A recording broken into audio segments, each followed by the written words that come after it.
Everyone, welcome back to the Patel's e learning zone. Friends, आज के lecture में हम लोग कैसे मोड फाइंड आउट कर सकते हैं वो देखेंगे। वैसे तो मैंने मोड के लिए कौन कौन से फार्मूलाज होते हैं वो सारी चीज़ें लास्ट लेक्चर के अंदर मैंने एक्सप्लेन कर दी थी। अगर आप लोगों ने अभी तक वो लेक्चर नहीं देखा है and go in the channel and playlist देख लीजिए चैप्टर नंबर 3 का for the 11th standard English medium. And उसके अंदर आपको सभी वीडियोस लिंक में मतलब लाइन वाइज मिल जाएंगे और उसमें से आप लोग लेक्चर नंबर आई थिंक 8 या 9 आई डोंट नो वो लेक्चर देख लोगे तो उसके अंदर आपको पूरी की पूरी डिटेल्स मिल जाएगी रिगार्डिंग मोड के फॉर्मूला। तो आज के लेक्चर में हम लोग स्टार्ट करते हैं from question number 3 exercise 3.5।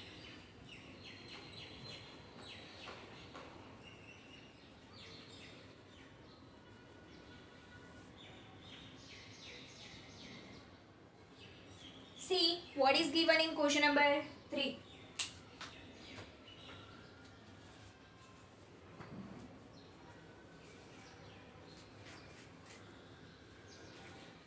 Question number 3 के अंदर बोला गया है द डिस्ट्रीब्यूशन ऑफ एज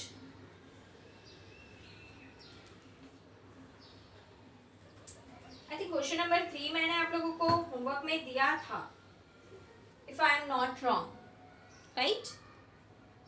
किया है होमवर्क आप लोगों ने? होप सो कर दिया होगा। हम लोग क्वेश्चन नंबर 4 से स्टार्ट करते हैं। सॉरी, एक्चुअली मेरी मेमोरी ऐसी है कि मुझे ऑन द स्पॉट क्लिक नहीं होता, but then after whenever I go to that place मुझे याद आ जाता है कि यहाँ पे ऐसी ऐसी चीज़ें हुई थी। जैसे ही मैं क्वेश्चन नंबर 3 पे पहुँची तो मुझे याद आ गया कि मैंने तो आपको क्वेश्चन नंबर 3 होमवर्क में दिया था DIY करने के लिए। होप सो आप लोगों ने DIY कर लिया होगा, सॉरी DIY कर लिया होगा। And now we are moving to question number 4।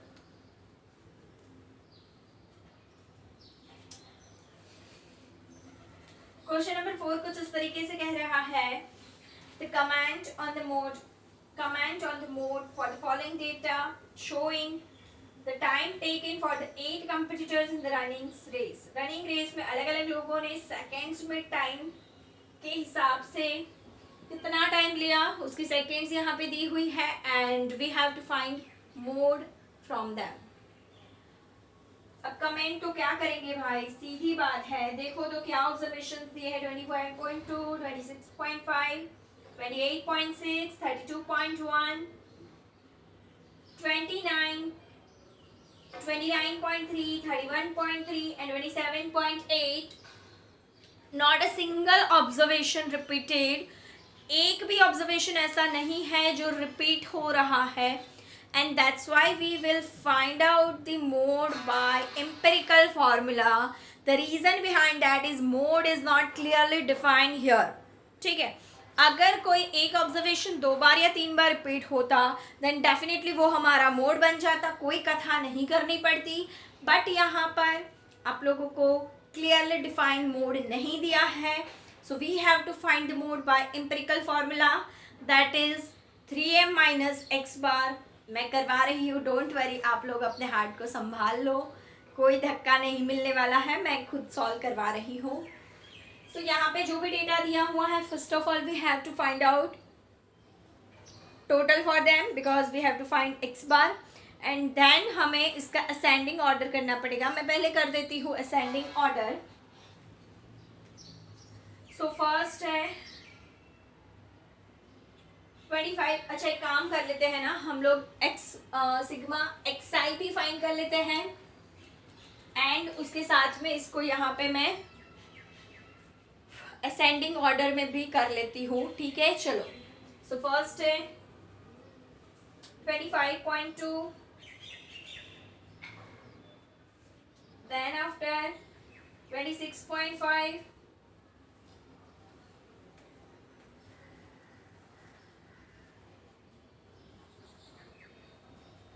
फिर 27.8,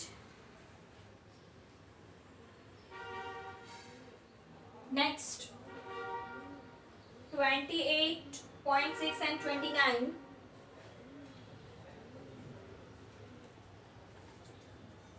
एंड 29.3।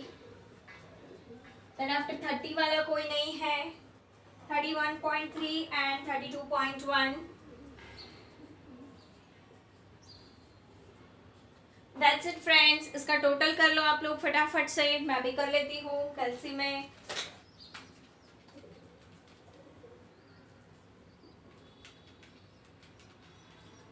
$25.2, $26.5, $27.8, $28.6, $29, $29.3, $31.3, $32.1.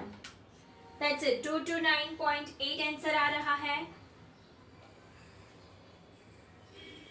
और ये साथ साथ में हमारा असाइनिंग ऑर्डर भी हो गया. एक ही बार लिखने पे मैंने दोनों काम कर लिया. Now x bar is equals to sigma x upon n, that is 229.8 divided by 1 2 3 4 5 6 7 8 divide by 8. 8 8 cancel. 229 answer बचा. नॉट एट ऑल, ऐसा नहीं होता. ठीक है. 229.8 डिवाइड बाई 8 28.725 है. मैं 73 कर रही हूँ. डेफिनेटली कर सकते हो. Now m is equals to n plus 1 divide by 2 observation.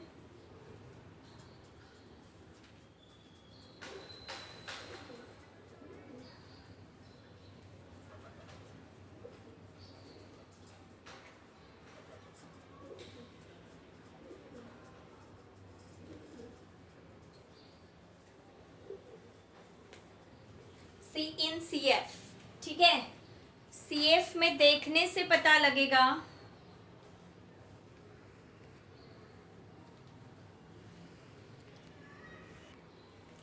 C F में देखने से पता. इसमें कहाँ सी एफ है? बोल भी नहीं रहे हो आप लोग. चलो observation. See in observations 4.5.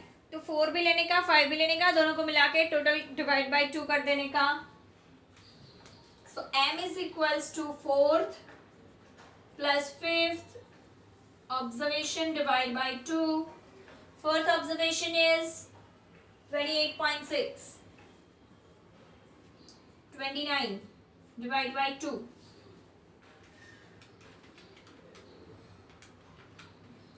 57.6 divided by 2. 28.8. Mode की फॉर्मूला तो पता ही होगी. यस बोलो. हाँ. 3m minus 2x bar.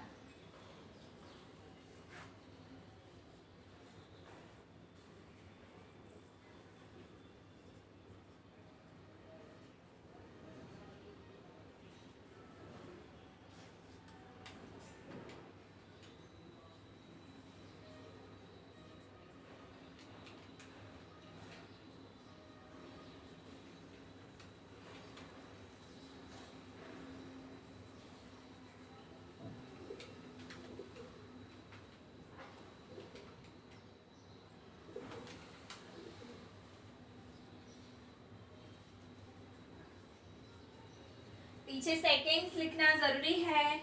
The reason is it is unit and mode is not unit free measure. So आप लोगों को यूनिट लिखना कंपलसरी बनता है. क्लियर? पूरा सम देख लो and let's move to the next question. That is sum number 5.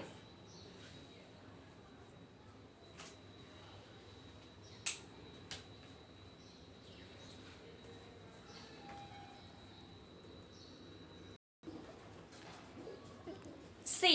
अब जो नेक्स्ट क्वेश्चन है इसके अंदर हम लोगों को मोड फाइंड करना है नॉर्मल फार्मूला से as well as graphical method से. सो ये वाले सम में हम लोग ग्राफिकल मेथड ऑफ मोड भी सीखेंगे. बहुत इजी है, डोंट वरी, ज़्यादा टेंशन मत लो.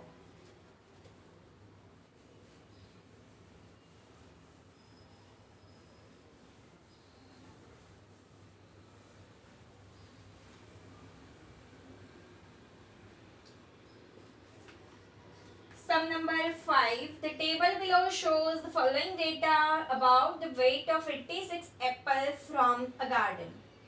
गार्डन के एप्पल के अलग अलग वेट्स दे रखे हैं. Find the mode for weight of Apple. Mode find करना है. And what type of data is given? Continuous frequency distribution. Whenever you have continuous frequency distribution, you have to see whether maximum frequency is repeated or not. See, maximum frequency is only for one time. Second question is whether class length is equal or unequal. Let's see. 120 to 130, 130 to 40, 40 to 50, 50 to 60, 60 to 70, 70 to 80, 80 to 90 equal है. सो अब इसमें हमें वो बड़ा formula जो है वो वाला यूज करना है. इसके अलावा नीचे बोला है also find mode of this distribution graphically.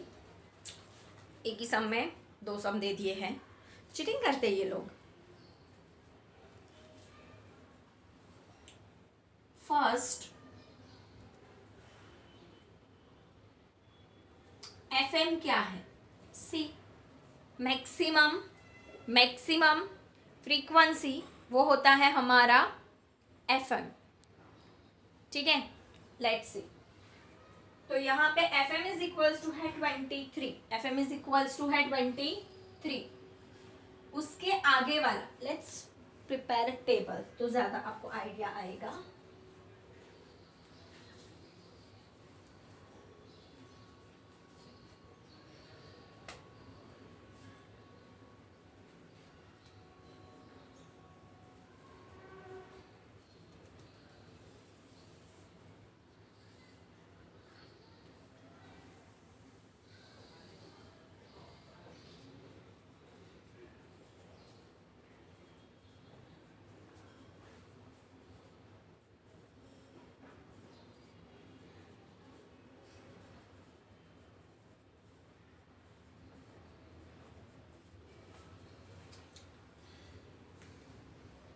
Eight 13 19 23.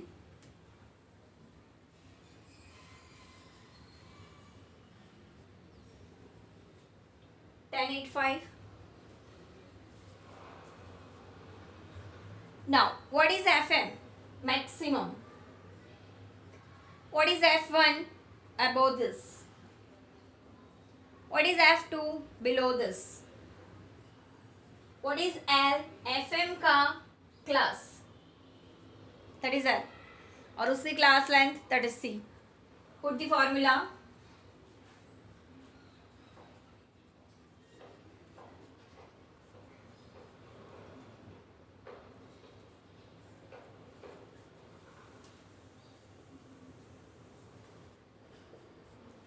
This is formula for mode. What is L? 150. FM 23. F1 19. 2FM 46. F1 19. F2 10. And class length 10. ये 10 10 कट हो जाएगा, नहीं हो जाएगा. 150 plus 23 minus 19. 4 into 10. 40. 46 minus 29. 17. So 40 divided by 17.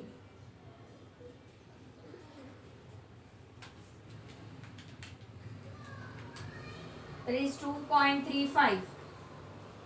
Answer is 152.35 grams. Because unit is grams. Clear? अब क्या करना है? ग्राफिकल मेथड सीखना है. Let's C.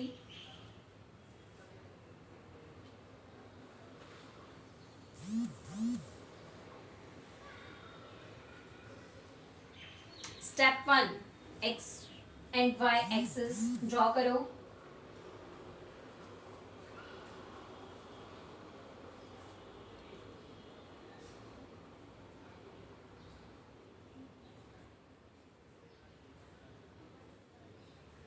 नेक्स्ट क्या करना है, जो भी आपको क्लास दी हुए हैं वो यहाँ पे लिखने हैं।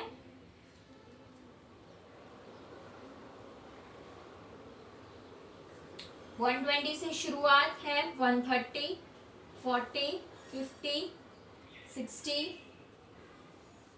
70, 80 एंड 90। That's it. और फ्रीक्वेंसी में देखेंगे तो सबसे बड़ा कौन है, 23। सो अगर हम लोग 1 सेंटीमीटर इज इक्वल्स टू 2 लेते हैं तो 12 सेंटीमीटर का ग्राफ बनेगा। That is totally okay.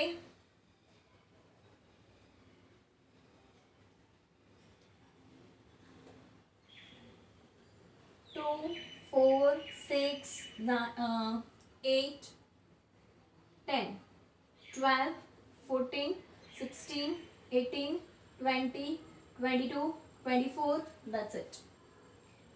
लिख सकते हो यहाँ पे ग्राम्स है, मतलब वेट, और यहाँ पे नंबर ऑफ एप्पल्स।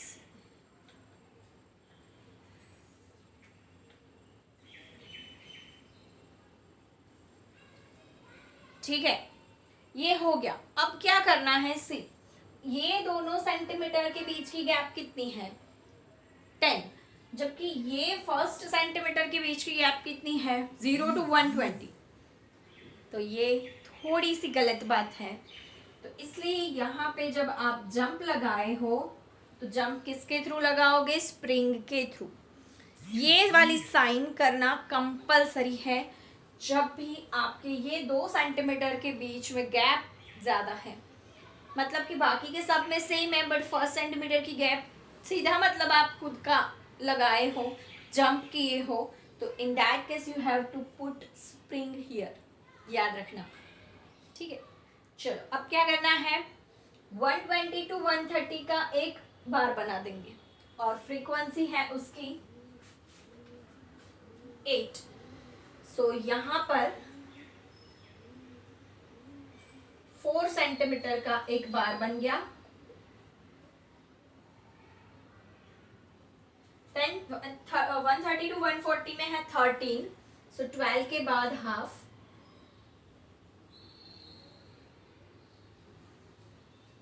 ये हो गया 130 to 140 के बीच में। फिर यहाँ पे हो गया 140 to 150। सी मैंने यहाँ पे 1 सेंटीमीटर बीच में छोड़ा नहीं है, आपको भी नहीं छोड़ना है। 140 to 150, 19, 18 के बाद हाफ,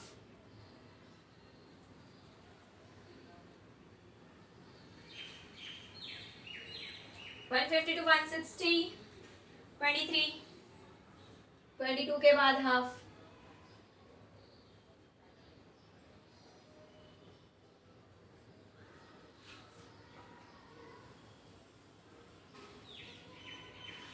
160 to 170, 10,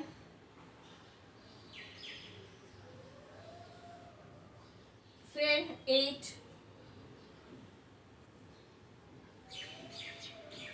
एंड फिर व्हाट इज दिस 5।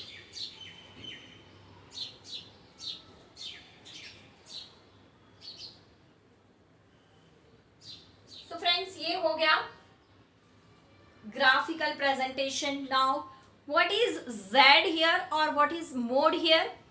तो आपको क्या करना है, जो मैक्सिमम वाला बार है उसको पकड़ना है, उसको उसके आगे वाले के साथ जोड़ो, फिर उसके आगे वाले से लेके इसको जोड़ो, एंड देन यहाँ पर एक लाइन खींच दो। वो लाइन नीचे आएगी तो आप देख लेना कि 150 के बाद कितने बॉक्सेस आप लोगों के पास बड़े हैं। आई थिंक 2 या 3 बॉक्स होंगे, नॉट मोर देन दिस, 2 और 3। सो एग्जैक्टली आंसर आप लोग ग्राफ पेपर के थ्रू बता पाओगे। I can see in answers, but मुझे नहीं देखना है, मुझे पता है मैंने आपको राइट करेक्ट सिखाया है, उसी हिसाब से आप ग्राफ बुक में करोगे तो आपको करेक्ट वाला आंसर मिलेगा। अगर यहाँ पे 3 बॉक्स आए then आंसर इज 153, क्योंकि ये 150 के बाद वाले हैं, और अगर 2 बॉक्स आते हैं then आंसर इज 152, ठीक है, मेजरमेंट्स लिख देते हैं। X axis, y axis, 1 centimeter is equals to 10 grams and 1 centimeter is equals to 2 apples. Clear? So friends, hope so आप लोगों को ये ग्राफिकल प्रेजेंटेशन समझ में आया होगा। Now the 6th question is omit. उसको हमें करने की ज़रूरत नहीं है, वो एग्ज़ाम में भी आपको नहीं पूछा जाएगा, आपको नोटबुक में लिखने की ज़रूरत नहीं है, आपको सीखने की भी ज़रूरत नहीं है।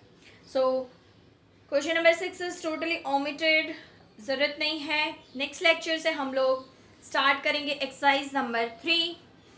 Yes, today's homework is MCQ of section A। Clear?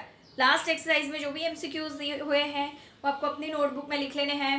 Next lecture से मैं सेक्शन B से एक्सरसाइज स्टार्ट करूँगी। तब तक के लिए रजा लेती हूँ आप लोगों से। Thanks for watching. चैनल को सब्सक्राइब नहीं किया कर दो। यहाँ तक अगर वीडियो को देखा है देन ऑब्वियसली वीडियो पसंद आया होगा, सो वीडियो को लाइक भी कर देना। जय हिंद, जय भारत।